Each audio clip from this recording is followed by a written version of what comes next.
Administration کی کس چیز کو ڈسکس کرنا ہے؟ Meaning and nature of educational administration, importance of educational administration and scope of educational administration. سب سے پہلے ایڈمنسٹریشن کسے کہتے ہیں؟ ایڈمنسٹریشن دو لفظوں سے مل کر بنا ہے، ایڈ اور منسٹر سے، جس کا کیا مطلب ہے؟ ٹو سرو یعنی کہ خدمت کرنا، ٹو مینج کسی چیز کا انتظام سنبھالنا۔ ایڈمنسٹریشن ایک مشین کی طرح ہے، جیسا کہ واشنگ مشین۔ واشنگ مشین کو بنانے کا کیا مقصد ہوتا ہے؟ کہ وہ کپڑوں کی دھلائی کرتی ہے، وہاں سے میل کچیل کو باہر نکالتی ہے اور کپڑے کے اندر ایک نکھار پیدا کرتی ہے۔ تو جب بھی کسی ملک کے اندر کوئی ادارہ بنایا جاتا ہے تو اس کے اندر ایڈمنسٹریشن نام کی ایک چیز موجود ہوتی ہے، اور ایڈمنسٹریشن اس ادارے کے اندر کیا کام کرتی ہے؟ اس ادارے کو چلاتی ہے۔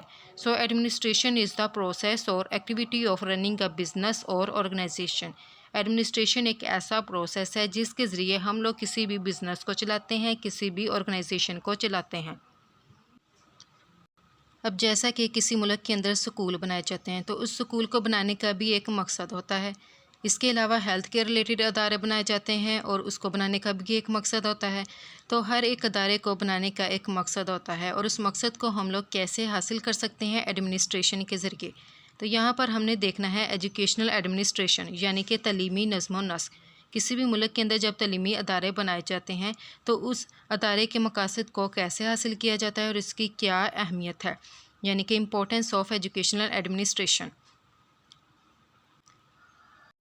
تو تعلیمی اداروں کو بنانے کا بیسک پرپز یہی ہوتا ہے کہ ایڈمنسٹریشن ان اداروں کو اس قابل بناتی ہے کہ وہ اپنے کاموں کو بہت اچھے سے سر انجام دے سکیں۔ اس کے علاوہ تعلیمی ادارے کے اندر اسٹوڈنٹ موجود ہوتے ہیں، تو ایڈمنسٹریشن اسٹوڈنٹ کو اس قابل بناتے ہیں کہ اسٹوڈنٹ اچھے جو ٹیچرز ہیں ان سے تعلیم حاصل کر سکیں اور بہت اچھی تعلیم حاصل کر سکیں، اور جو انہوں نے تعلیم حاصل کی ہے وہ اس تعلیم کو اپلائی بھی کر سکیں اور اس سے مختلف قسم کی ڈیوائسز وغیرہ بھی بنا سکیں۔ تو ایڈمنسٹریشن اسٹوڈنٹ کو اور ٹیچر کو ایک دوسرے کے بہت زیادہ قریب لے کر آتی ہے، کیونکہ اسٹوڈنٹ اور ٹیچر کے درمیان جو ریلیشن شپ ہوتا ہے یہ بہت کلوز ریلیشن شپ ہوتا ہے۔ تو تعلیم کے اندر دیکھا جائے تو ایجوکیشنل ایڈمنسٹریشن ایسی پالیسیز بناتی ہے، ایسے پروگرامز بناتی ہے کہ جس سے طلبہ اچھے سے سیکھ سکیں اور ٹیچر بھی اچھے سے پڑھا سکے۔ اس کے علاوہ یہ مٹیریل وغیرہ پرووائڈ کرتی ہے، جیسا کہ کلاس کے اندر بچوں کو پڑھانے کے لیے وائٹ بورڈ کی ضرورت ہے، مارکر کی ضرورت ہے، لیپ ٹاپ کی ضرورت ہے، اینیمیشن وغیرہ دکھانے کے لیے ملٹی میڈیا کی ضرورت ہے۔ تو یہ مٹیریل وغیرہ پرووائڈ کرتی ہے تاکہ انسان جو ہے اچھے سے سیکھ سکیں۔ اس کے علاوہ یہ ایسے پروگرامز بتاتی ہے، ایسی ایکٹیویٹیز اس آرگنائزیشن کو فراہم کرتی ہے تاکہ اس نے جو اپنا آبجیکٹو بنایا ہے وہ اس کو حاصل کر سکے۔ جیسے کہ کلاس کے اندر بچوں کو ایکسپیریمنٹس وغیرہ کروائے جاتے ہیں اور بچے اس ایکسپیریمنٹ سے بہت کچھ سیکھ سکتے ہیں۔ اگر پیپر میں یہ آ جائے امپورٹنس آف ایجوکیشنل ایڈمنسٹریشن بیان کریں یا پرپز آف ایجوکیشنل ایڈمنسٹریشن بیان کریں، تو اس کے اندر ہم نے یہ والے 4 پوائنٹ لکھنے ہیں۔ اچیومنٹ آف گولز ہے یہاں پر۔ سب سے پہلی جو امپورٹنس یا پھر پرپز ہے وہ ہے اچیومنٹ آف گولز۔ جب بھی کوئی ادارہ بنایا جاتا ہے تو اس ادارے کو بنانے کا ایک مقصد ہوتا ہے، اور ایڈمنسٹریشن اس ادارے کو اس قابل بناتی ہے کہ وہ اپنے ان مقاصد کو حاصل کر سکے۔ اس مقاصد کو حاصل کرنے کے لیے 2 چیزوں کی ضرورت ہوتی ہے، ایک تو ہیومن بینگز کی ضرورت ہوتی ہے، دوسرا وہاں پر کچھ ریسورسز کی ضرورت ہوتی ہے، یعنی کہ مٹیریل ریسورسز کی۔ ہیومن بینگز کے اندر کون کون سی چیزیں، جیسا کہ اسکول کے اندر ٹیچر کی ضرورت ہوتی ہے، وہاں پر اسٹوڈنٹ کی ضرورت ہوتی ہے۔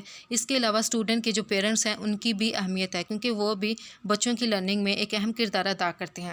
دوسرا، اسکول کے اندر مٹیریل کی ضرورت ہوتی ہے، یعنی کہ اسکول بلڈنگ کی ضرورت ہوتی ہے۔ وہاں پر ایکسپیریمنٹ وغیرہ کرنے ہیں تو اس کے لیے ہمیں کچھ اپریٹس وغیرہ چاہیے ہوتا ہے۔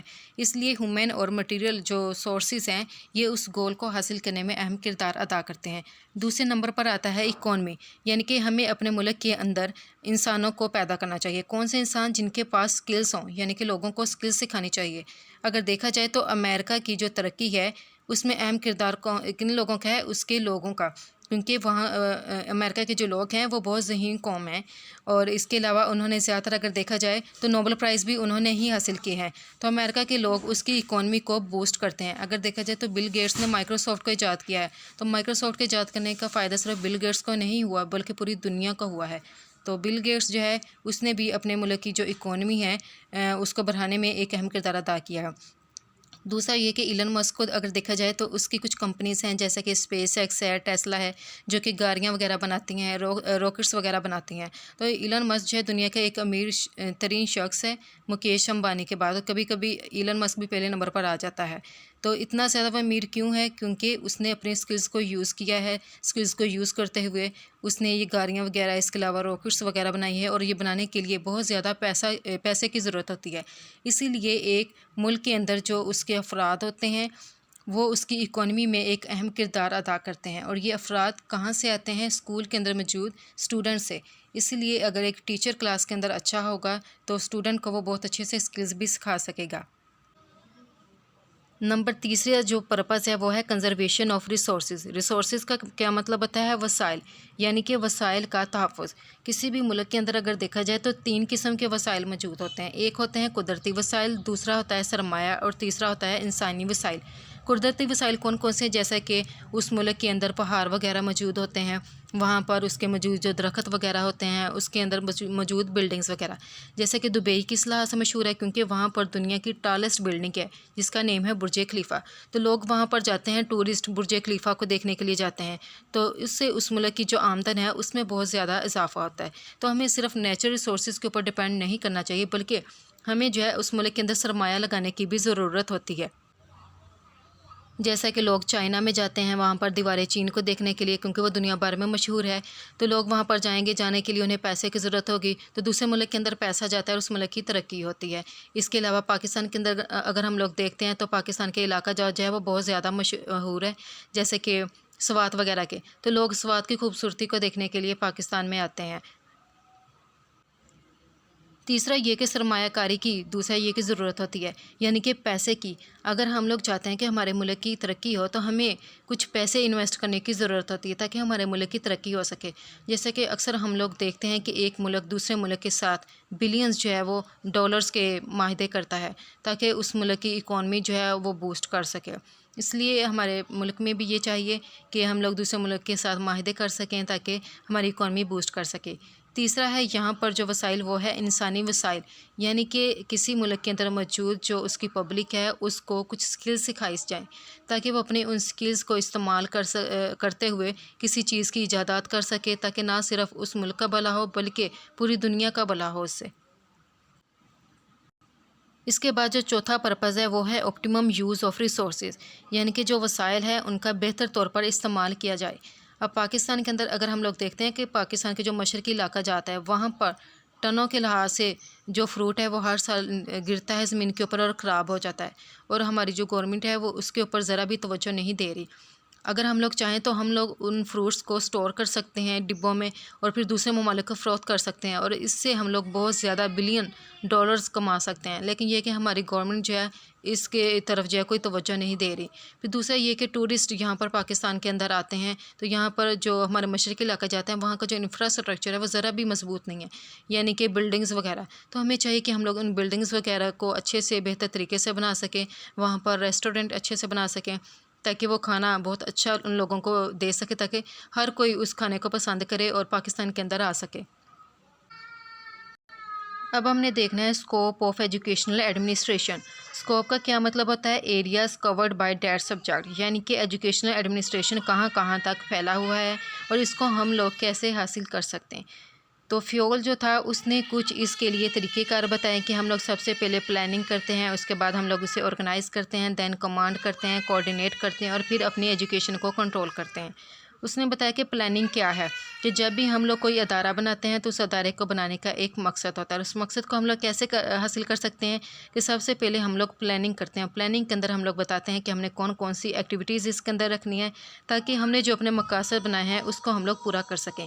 جیسے کہ تعلیم کے اندر ہم لوگ دیکھتے ہیں کہ بچوں کو ایک ٹاپک کلاس میں پڑھایا جاتا ہے، پھر بعد میں اسی ٹاپک کے ریلیٹڈ ایکسپیریمنٹ کروایا جاتا ہے، تو ایکسپیریمنٹ ایک ایکٹیویٹی ہے جو کہ لرننگ کو انہینس کرتی ہے۔ نمبر 2 پر آتا ہے یہاں پر ٹو آرگنائز۔ آرگنائز کا مطلب کیا ہوتا ہے؟ چیزوں کی ارینجمنٹ کرنا ہے، جیسے کہ جب چیزیں بکھری ہوتی ہیں تو ہم لوگ اس کو اچھے سے ارینج کرتے ہیں تاکہ ہم لوگوں کو نے جب اس کو دوبارہ ڈھونڈنا ہو تو ہم لوگوں کو آسانی ہو سکے۔ تو اسی لیے ایڈمنسٹریشن کے اندر جو دوسرا اسٹیپ ہوتا ہے وہ ہوتا ہے آرگنائزیشن کا۔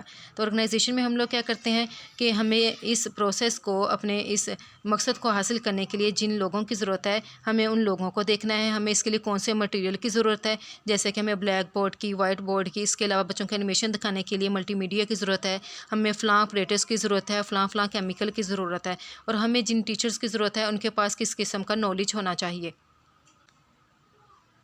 اس کے بعد ہے کمانڈ۔ کمانڈ کا کیا مطلب ہوتا ہے؟ جیسے کہ آرڈر دینا۔ جب ایک ادارے کو جس بندے نے بنایا ہے، جب وہ اپنے ملازموں کو آرڈر کرتا ہے کہ یہ کام آپ نے کرنا ہے، تو وہ لوگ اس پلان کو، اس ڈیسیجن کے اوپر عمل پیرا ہونا شروع کر دیتے ہیں اور مل کر کام کرتے ہیں۔ اس کے بعد آتا ہے کوآرڈینیشن، کہ کوئی بھی ادارے کا اگر کوئی مقصد ہے، اگر ہم لوگ اسے حاصل کرنا چاہتے ہیں تو ہمیں چاہیے اس ادارے کے اندر جتنے بھی موجود لوگ ہیں وہ پیار اور محبت کے ساتھ مل کر اس کام کو سر انجام دے سکیں۔ تو اس لیے جس ادارے کے اندر کوآرڈینیشن ہوگی وہ ادارہ اپنے مقاصد کو حاصل کر سکتا ہے۔ اس کے بعد ہے بائی کنٹرول، کہ ہم نے اپنا مقصد بنایا ہے تو ہمیں یہ دیکھنا کہ کیا واقعی ہمارے مقصد اچیو ہو رہے ہیں، ہم لوگ انہی اصولوں کے مطابق عمل پیرا ہیں اور کیا ہمارے مقاصد حاصل ہو رہے ہیں۔ تو ہم لوگ کنٹرول کے ذریعے دیکھ سکتے ہیں اور اپنے ادارے کو کنٹرول کر سکتے ہیں۔ تو وہ تھا فیول کا آئیڈیا۔ تو فیول کے آئیڈیا کو مزید ڈیولپ کیا، اور وہ کس نے ڈیولپ کیا؟ گولک نے اور اروک نے۔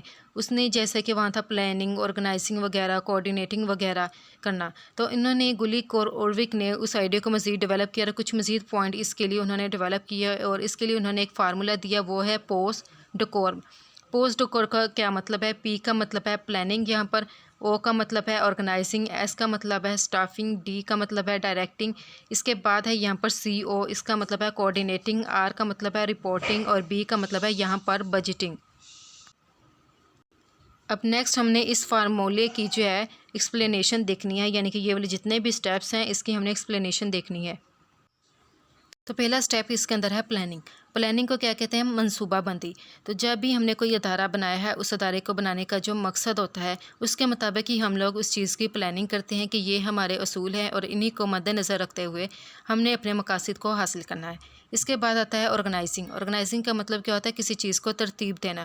تو یہاں پر ہم لوگ دیکھتے ہیں کہ ہمیں تعلیم سے وابستہ جو کن کن لوگوں کی ضرورت ہے، اس کے لیے ہمیں کون سا سامان چاہیے اور ہمیں کس علم والے جو ہے اساتذہ کی ضرورت ہے۔ اس کے بعد آتا ہے یہاں پر اسٹافنگ۔ اسٹافنگ کا کیا مطلب ہے؟ تو اسٹافنگ کے اندر ہم لوگ دیکھتے ہیں کہ عملے کو، یعنی کہ ہم نے یہاں پر جو ایجوکیشنل ایک اپنا آبجیکٹیو بنایا ہے، تو اس کے لیے ہمیں کن کن ٹیچرز کی ضرورت ہے اور ہمیں یہاں پر انہیں تربیت دینے کی ضرورت ہوتی ہے۔ یہاں پر ہم لوگ انہیں ایک کام کے اوپر لگا دیتے ہیں۔ اس کے بعد آتا ہے ڈائریکٹنگ۔ ڈائریکٹنگ کا کیا مطلب ہوتا ہے؟ رہنمائی، کہ جو ٹیچر ہم لوگ لے کر آئے ہیں اپنے ادارے کے اندر، تو ہمیں ان کی رہنمائی کرنے کی بھی ضرورت ہے، انہیں بتا سکیں کہ آپ نے یہ والا آبجیکٹیو اچیو کرنا ہے اور اس کو آپ لوگ کس طرح سے اچیو کر سکتے ہیں، ان کو ہم لوگ گائیڈنس دے سکتے ہیں۔ کوآرڈینیٹنگ، کہ جتنے بھی ہمارا سٹاف ہے وہ سارے کے سارے مل کر کام کر سکیں تاکہ ہم لوگ اپنے مقصد کو ایزیلی اچیو کر سکیں۔ دین اس کے اندر ہے رپورٹنگ۔ رپورٹنگ کا کیا مطلب ہوتا ہے؟ باخبر رکھنا، کہ ہم نے اپنے ادارے کا جو مقصد بنایا ہے کہ کیا سبھی لوگ اس کے مطابق ہی کام کر رہے ہیں۔ اگر کوئی بندہ اس کے مطابق کام نہیں کر رہا تو ہم لوگوں نے اس کو رپورٹ کرنا ہے۔ کس کو رپورٹ کرنا ہے؟ ایڈمنسٹر کو، جو کہ اس ایڈمنسٹریشن کے اوپر عمل پیرا ہونا سکھا رہا ہے۔ اس کے بعد آتا ہے بجٹنگ۔ بجٹنگ کا کیا مطلب ہوتا ہے؟ بجٹ سازی۔ اس میں ہم نے دیکھنا ہوتا ہے کہ ہم نے یہ جو اپنا مقصد بنایا ہے اس کو حاصل کرنے کے لیے ہمیں ٹیچر کی ضرورت ہے، ہمیں فلاں چیز کی ضرورت ہے، فلاں آپریٹرس کی ضرورت ہے، بلڈنگ کی ضرورت ہے، تو اس کے لیے ہمیں کتنا پیسہ انویسٹ کرنے کی ضرورت ہے۔ یہاں پر ہم لوگ اپنا بجٹ تیار کرتے ہیں۔